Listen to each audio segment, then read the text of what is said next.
Eso es más o menos la forma como hemos trabajado. Ahora les voy a presentar los resultados de los tres proyectos. De donde voy a presentar más resultados es justamente de Apomipe, pero también les voy a presentar de los otros dos, redes empresariales y Corichacra. En Apomipe se llegó a apoyar a 1.253 familias.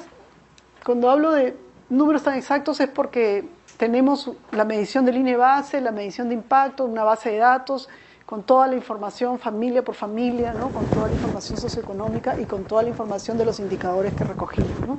Entonces, fueron ese número de familias en las que se apoyaron organizadas en 118 redes empresariales en los 3 departamentos, ¿no? En el video se vio, este fue un proyecto que se trabajó en Cajamarca, en La Libertad y en Cusco, ¿no? Hubieron algunas particularidades en las cadenas que se apoyaron. Por ejemplo, Cajamarca, el 80% de redes promovidas fue en la cadena del Cuy, y eso permitió tener logros de mayor nivel. En La Libertad, la mayoría de redes fueron de artesanía, pero se tuvieron también redes agropecuarias como lácteos y mangos. Y en Cusco fue donde hubo más dispersión, pero a la vez también importantes logros en la cadena de flores, cadena del cuy, cadena de lácteos y cadenas de artesanía. En términos de ingresos netos anuales, promedio por familia, las familias, cuando hablamos de fase 1 y fase 2 es porque la primera fase, que duró 3 años y medio, fue una fase más experimental, donde el número de beneficiarios fue bastante reducido. En total fueron 350.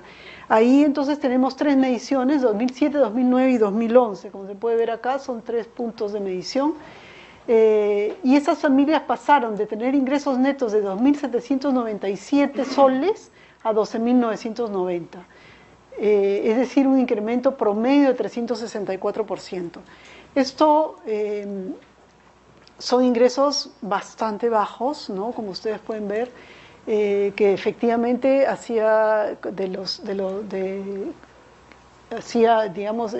mostraba que estábamos trabajando con poblaciones en extrema pobreza. Y bueno, esto es un rango que por lo menos para Sierra permite que hayan salido de la pobreza, ¿no? Eso es en promedio, claro. Si analizamos ya por cadenas o por territorios, hay comportamientos distintos.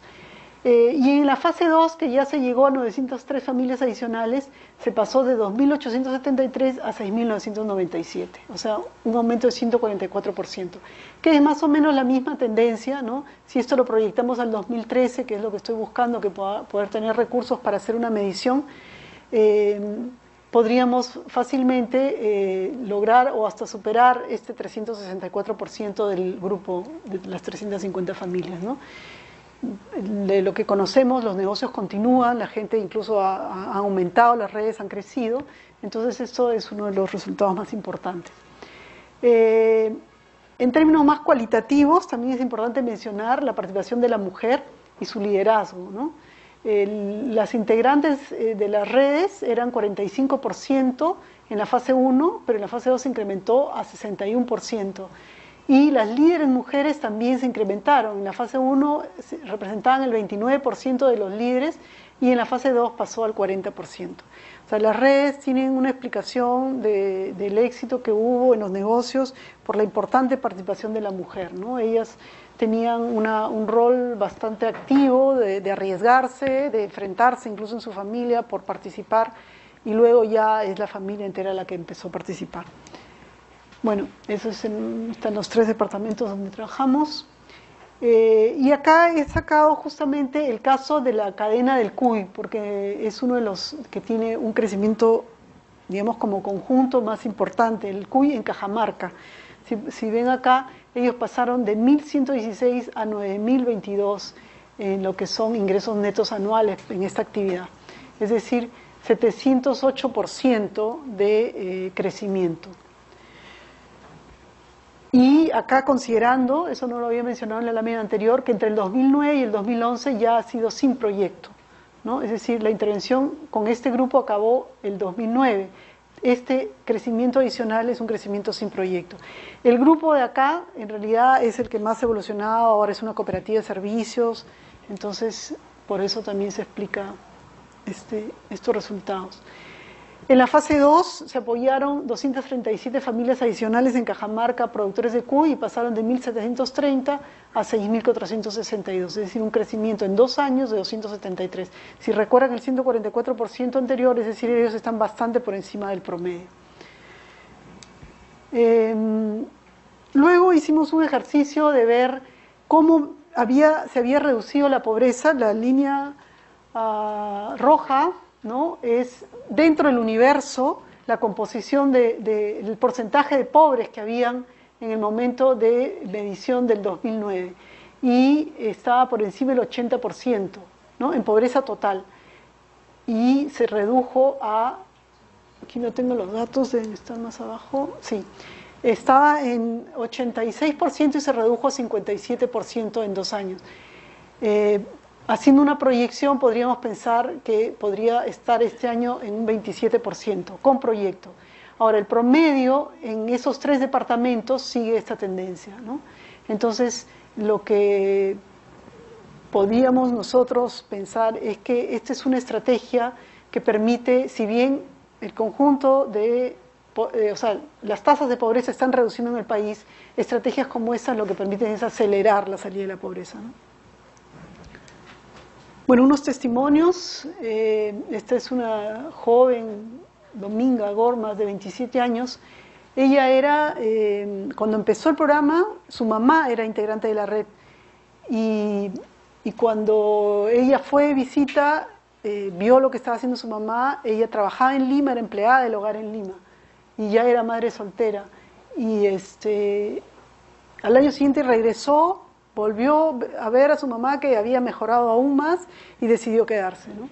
Y entonces, y ella es una de las que más ha crecido. Bueno, y ahí uno de sus testimonios dice: hoy mi hijo tiene los juguetes que quiere, tiene zapatos, a ese día yo no tenía ni zapatos, me gustaría dar trabajo a otras personas.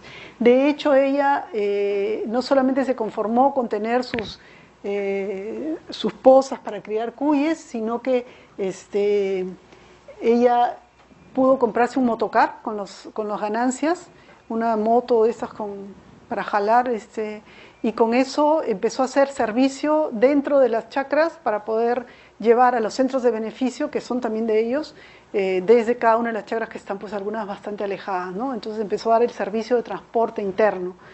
Y bueno, yo no la veo hace 1 año y medio, y me imagino que deben haber nuevas novedades de qué otros emprendimientos ha tenido. La otra es una señora, le puse un ejemplo de una joven y una persona ya mayor, para que vean que no es solamente la participación, no es la juventud la que explica, digamos, la identificación con estos negocios, sino también esta señora de 54 años, ella es de Cusco, dice: ya hay para la mensualidad de mis hijas, estudios, ya saco con más tranquilidad para apoyarlas. Antes no teníamos, hay productos para la casa, llevo semanalmente, hay para comprar también. No sufro como antes, ya hay de dónde sacar. Ahora me consideran empresaria. Ella es de una red empresarial de productoras de flores, Muna y Rosas. Bueno, y este es un resumen de los aspectos más cualitativos. Uno de los indicadores con los que trabajamos fue la visión de futuro que tenían los integrantes de la red. En el año 2009,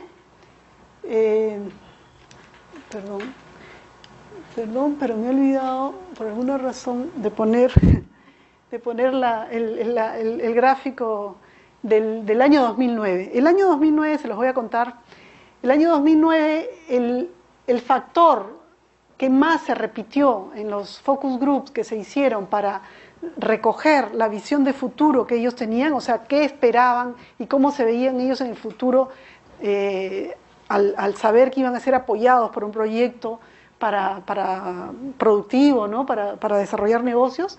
El primer lugar lo ocupaba el exportar. O sea, ellos pensaban que si no exportaban no había salida, crecimiento posible.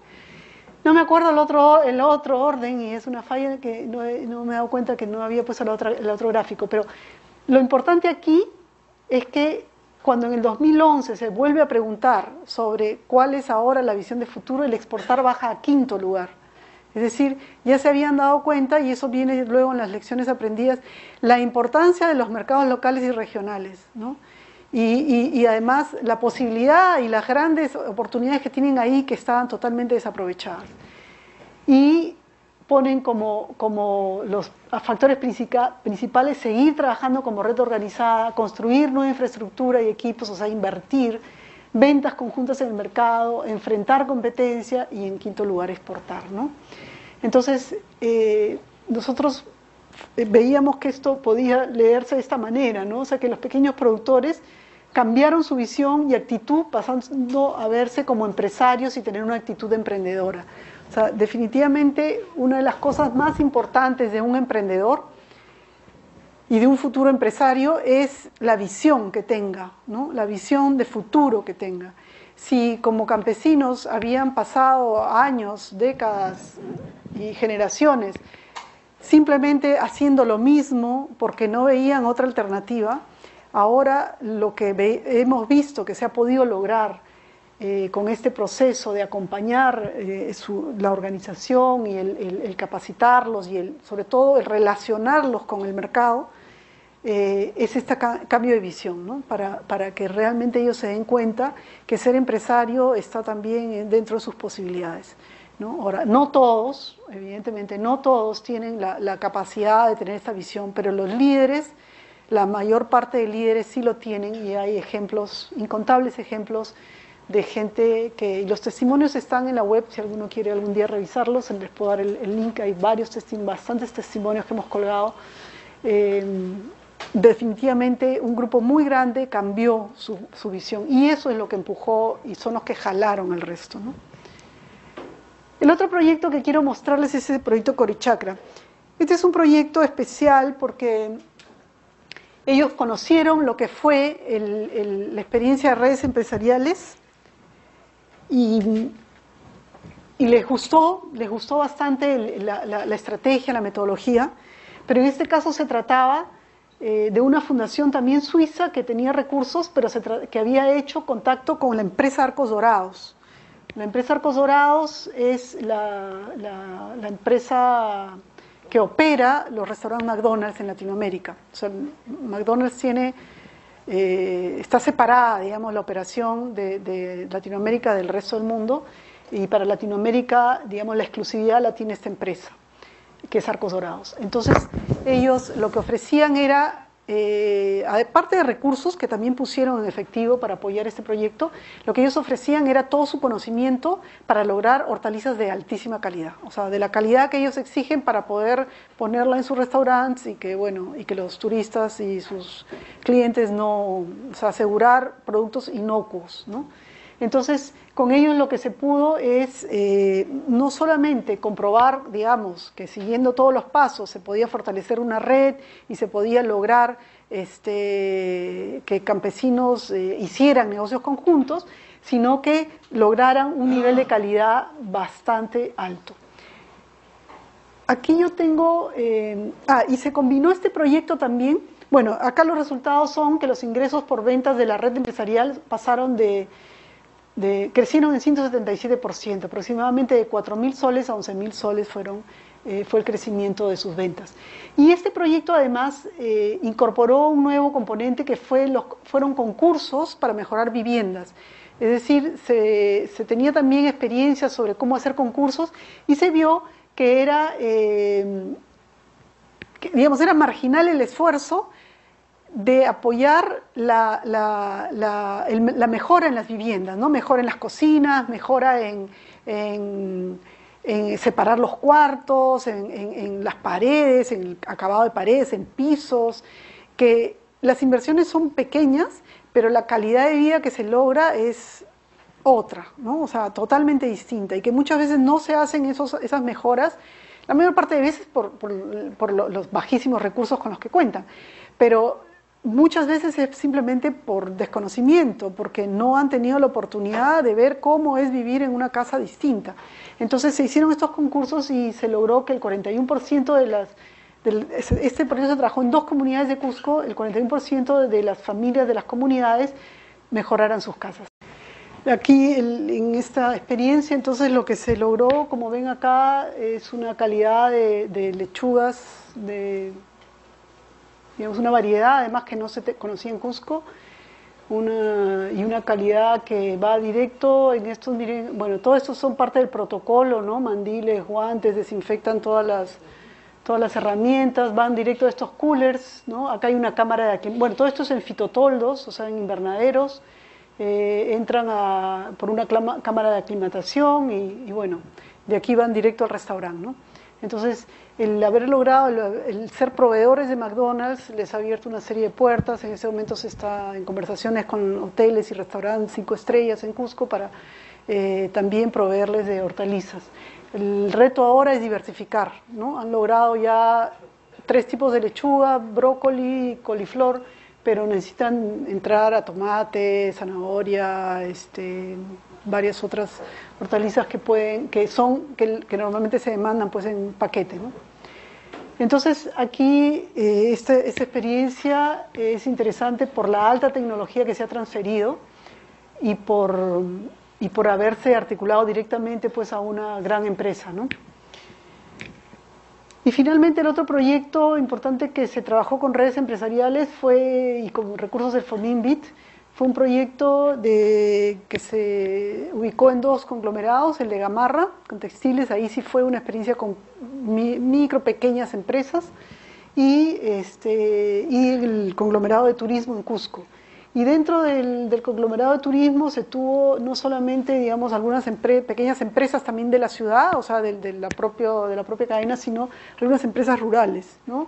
En comunidades, o sea, grupos que reciben visitantes, artesanos, o sea, se pudo articular al sector rural este proyecto. Y ahí se tuvo, bueno, 20 redes empresariales, 80 microempresas articuladas, 100% de las empresas innovando sus procesos y un aumento del 60% del valor promedio de las ventas brutas. Aquí, cuanto más grandes son las empresas, menos espectaculares son los aumentos. Si bien acá es 60%, porque obviamente ya son ventas que eran de volúmenes mucho mayores.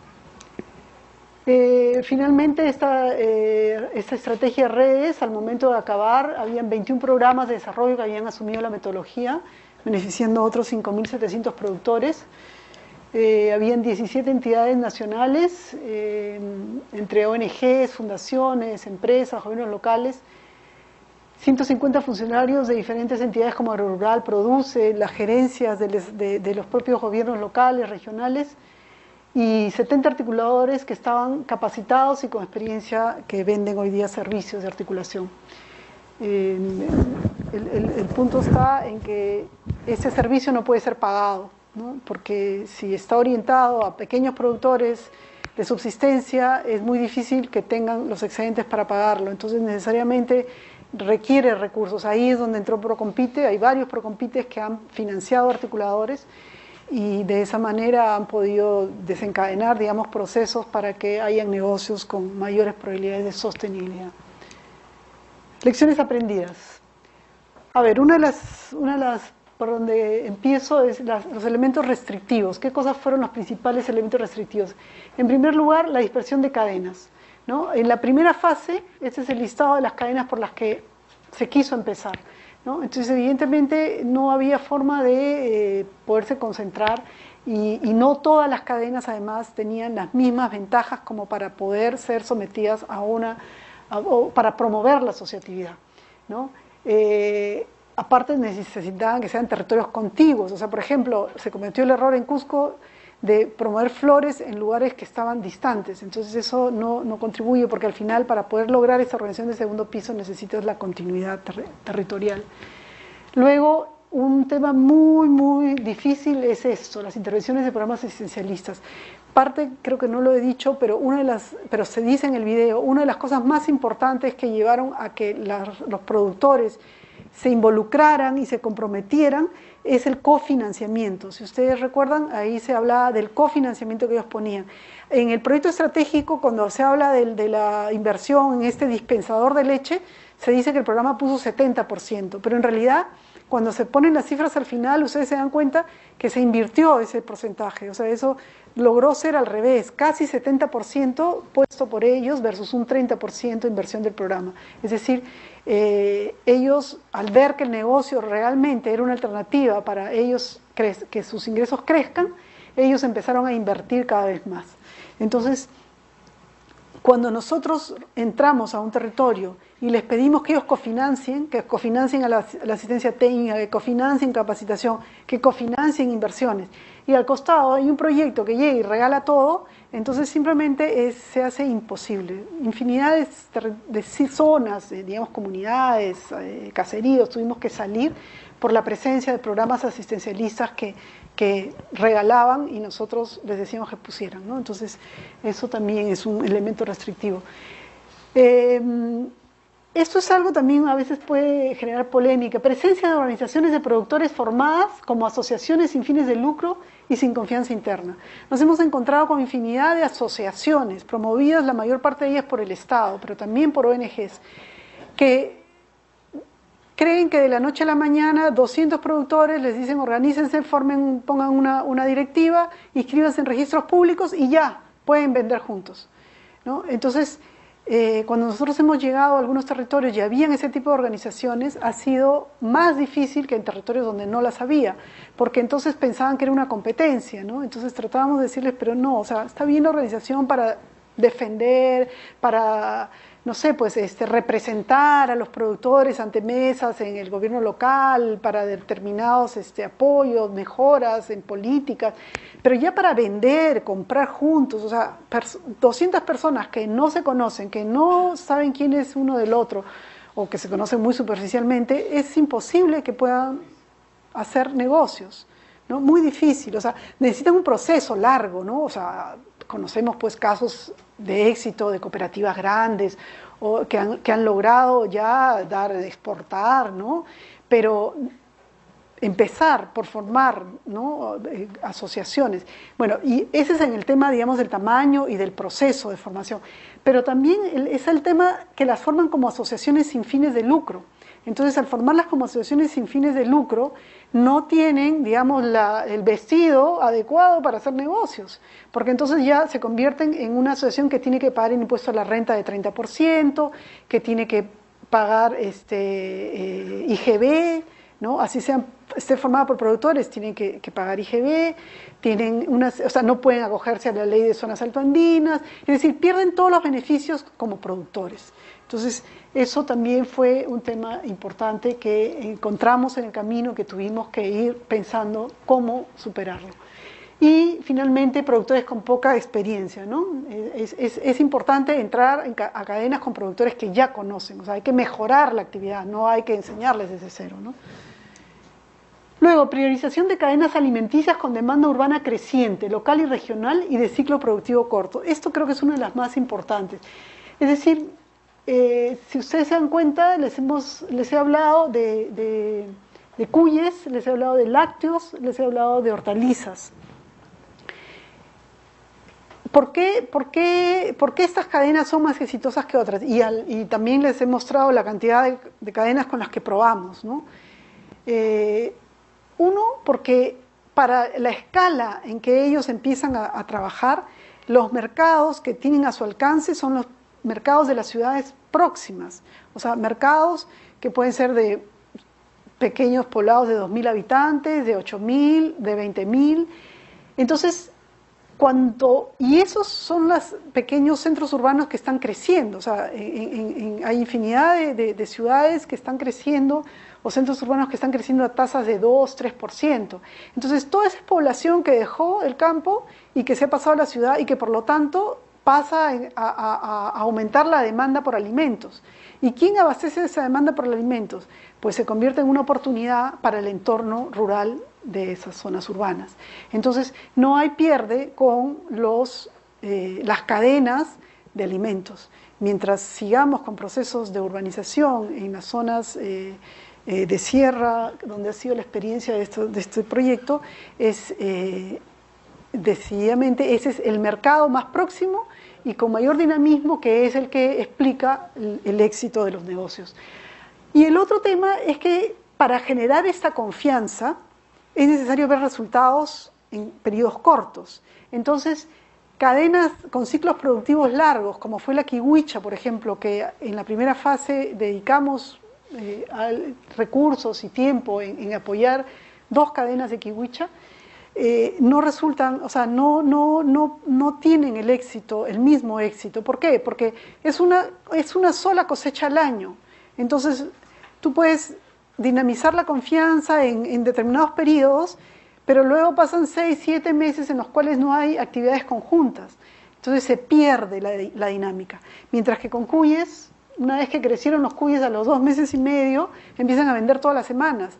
Y ya todas las actividades que hacen juntos son actividades que hacen que se vayan conociendo y que vean los resultados en periodos cortos de tiempo. Las hortalizas igual, en 3 meses dentro de invernaderos ya tienen las cosechas, o a veces en menos, y los lácteos, que el ordeño de las vacas es todos los días, y por lo tanto eso también es algo que permite que los grupos se vayan consolidando. Luego, en flores hubo un éxito bastante importante. ¿Por qué? Porque es una cadena con unos márgenes espectaculares de excedentes. O sea, se calcula hay un 80% de ganancia en flores. Y esto se promovió en Cusco, porque en Cusco no solamente están, digamos, los grandes hoteles y restaurantes que demandan flores, sino también es una zona del país particularmente, digamos, que culturalmente tiene fiestas prácticamente todas las semanas. O sea, si no es en el poblado de esta provincia, es en el otro, Entonces, hay una demanda por flores, y también en los estudios de mercado que hicimos, el poblador cusqueño, o sea, el que vive en la ciudad, compra flores todas las semanas. O sea, lleva flores a su casa para adornar su sala todas las semanas. Entonces, es una demanda muy importante en Cusco que hizo que este mercado, las redes que se promovieron ahí, tuvieran mucho éxito. Luego, tecnologías apropiadas a condiciones climáticas. La mayor parte de las, sobre todo en Cusco, pero también en Cajamarca, pero sobre todo en Cusco, se ha trabajado en zonas por encima de los 3.000 metros. Y para trabajar por encima de los 3.000 metros se necesitaba incorporar tecnologías. Y los invernaderos fue algo básico, ¿no? O sea, los invernaderos empezaron con las flores y después pasaron a las hortalizas. Entonces, esto permite pues que lo que solamente se podría cultivar a 2.500 se pueda cultivar a 3.600, 3.800. Y el tema de los altos estándares de calidad, como les mencioné, de la venta McDonald's, que es posible por más pobres, pequeños y sin siquiera hablar el idioma castellano, porque de esta red, que son 14 integrantes, solamente hay 2 mujeres, una que habla bien el español, el resto son quechohablantes, entienden pero no hablan, y sin embargo han sido capaces de lograr estándares mundiales en la calidad de las hortalizas. El valor agregado en el cuy se empezó vendiendo en forma, digamos, en pie, pero el mayor beneficio vino cuando se implementaron 4 centros de acopio y aprendieron a beneficiar, y entonces el cuy beneficiado, el valor agregado que le dan, es lo que también les ha permitido mejorar más aún los ingresos. Algunas prácticas ancestrales de cooperación, o sea, rescatar esto de la confianza y eso del trabajo cooperativo, para nosotros viene pues un poco de la ONUD y de promover estrategias de fuera, pero en realidad a ellos lo que les hizo fue recordar sus propias prácticas, ¿no? Entonces ellos mismos decían que era el AINI que ellos mismos han practicado para muchas y que practican todavía para algunas actividades, que en este caso, por ejemplo, para la construcción de invernaderos, todos los invernaderos fueron construidos en forma colectiva, ¿no? O sea, turnándose, pero no hay un solo invernadero que no haya sido hecho en forma conjunta entre todos los integrantes de una red.